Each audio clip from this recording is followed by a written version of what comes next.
So we're really happy that you guys are here supporting us, supporting that mission, supporting our cause. This is the larger picture that we're all looking at here. But I wanted to introduce our panelists here. We have Mr. Steve Longy.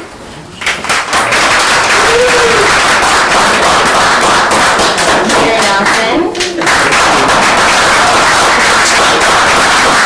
Vicky Weinstock. And Charlie Hartz. And I'm Bianca Collins. I'm the festival director.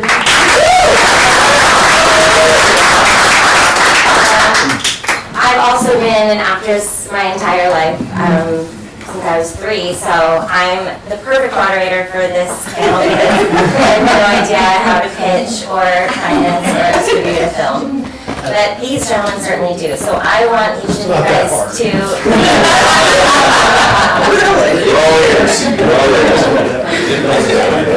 So each of you guys could just kind of give me like the highlights of your path to where you stand now. So everyone kind of is all on the same page here. Well, I've been a film producer for the last 15 years or so, and produced about 14, 15 films.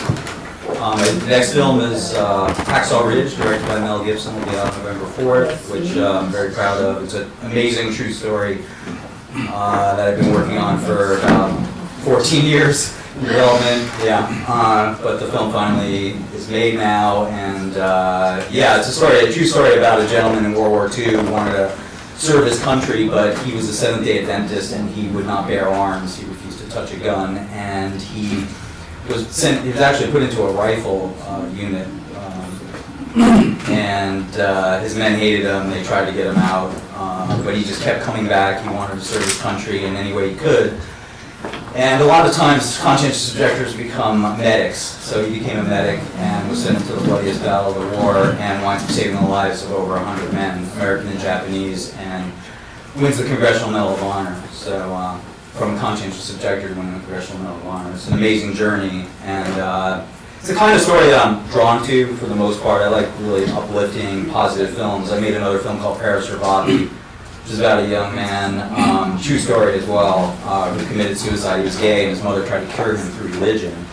And he winds up committing suicide. It's tragic, but his mother, through reading his journals, started to get to really know who he was, and she ultimately takes a 180-degree turn and becomes a proponent for gay and lesbian rights, PFLAG. And that was a film I made with Lifetime Television with Sigourney Weaver. And but my tastes they vary. I've made a lot of different films, comedies, and a documentary on the Sherman Brothers, who you might know wrote all that great music for Disney, and Mary Poppins and Chitty Chitty Bang Bang. So my tastes are very eclectic, and tend towards true stories, comedy, or high concept type of material. But I'm a producer. The main focus of my job is to read scripts and work with writers and directors with me.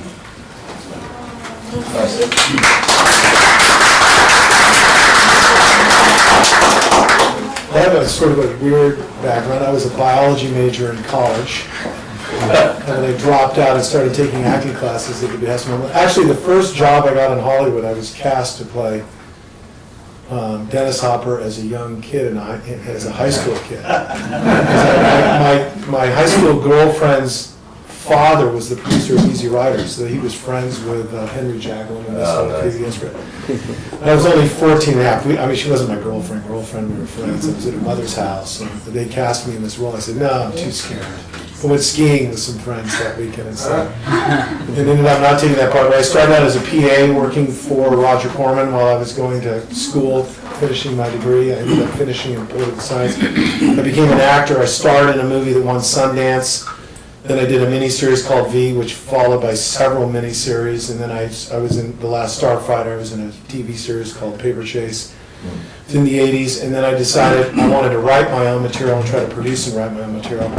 I started writing scripts. I almost sold a couple, but I sort of ran out of money. But a movie that was my idea got made, and I became a producer on that. And then the producer of that movie went to go work for another producer, Moshe Diamant, and he brought me along with him. And I ended up doing every job you could do on a movie, as we made movies from 93 to 98 all over the world. I rewrote every script, I did budgeting, I did scheduling, I did casting, I shot second unit, and then I got hired at Sony in 1999 because my current boss's job, last movie with Sony, our offices were on a lot, was with the guy who hired me in 99, if that makes sense. And I've been at Sony ever since, and I lucked out, sort of fluked into a career as a creative executive to a certain degree, because I dropped in right at Sony, right at the dawn of the DVD business. I was in an acquisitions group that was making movies, buying movies and distributing them, making movies, both low budget, direct-to-DVD sequels, as the DVD business was going crazy. I mean, the revenue, the found money at that time, early 2000s, was extraordinary. So we were making a lot of movies, and I made a lot of sequels and made a lot of standalone, sort of indie theatrical type movies. And now in my 17th year, I've overseen the production on quite a number of pictures, and I've seen every iteration of every narrative you can possibly see. So, we buy a lot, we acquire a lot. I can tell you why projects don't make it, you can just fire away on a multitude of questions. At will, whatever you want.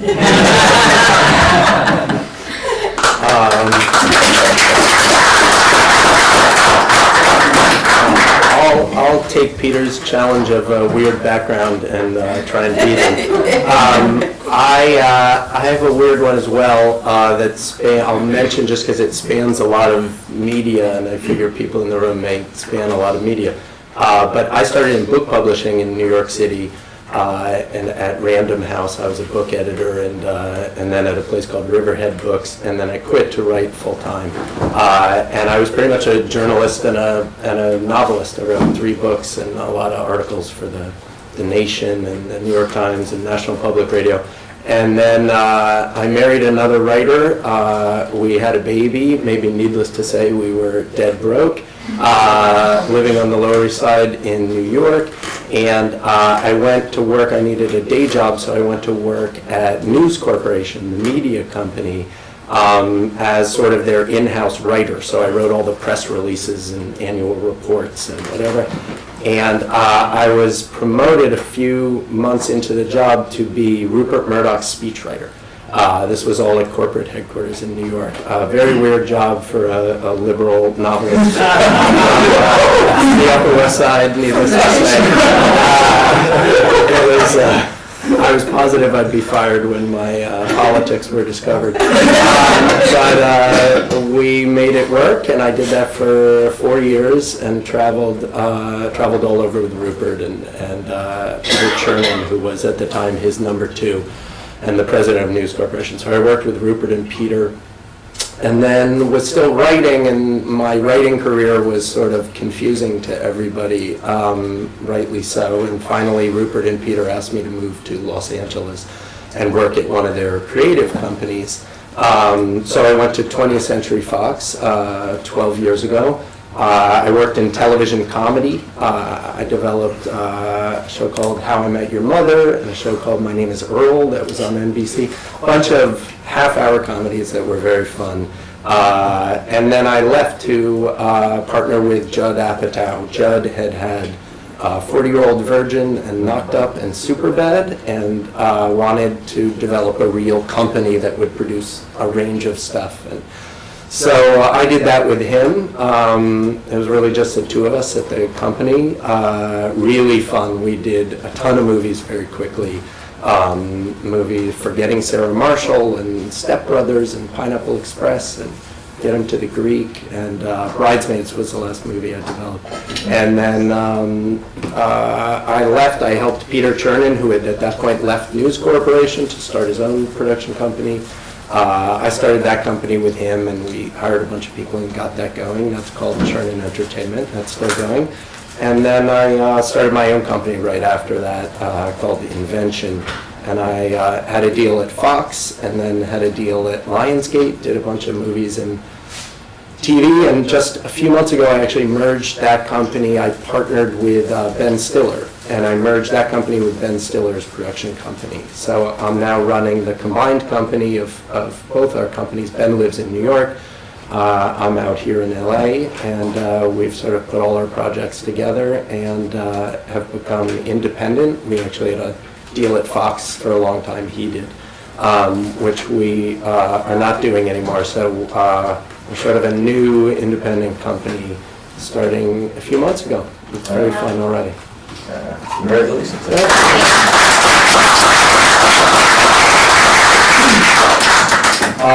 Charlie Hartsock. I started as an actor in the business. Started my career in Chicago. I worked at the Second City there for 6 years as an actor and director. They started a corporate theater company while I was there, and I became one of the creative directors and a head writer for that, doing corporate communications with them. Moved out to LA about 20 years ago, continued acting, had several reoccurring roles on shows and did some films. Fortunately, my sophomore year, when I was in college, hired Steve Carell to join the improv group that I was one of the founders of my freshman year, and have known Steve for many, many, many years now. As his career was going like this, and mine was sort of going like this.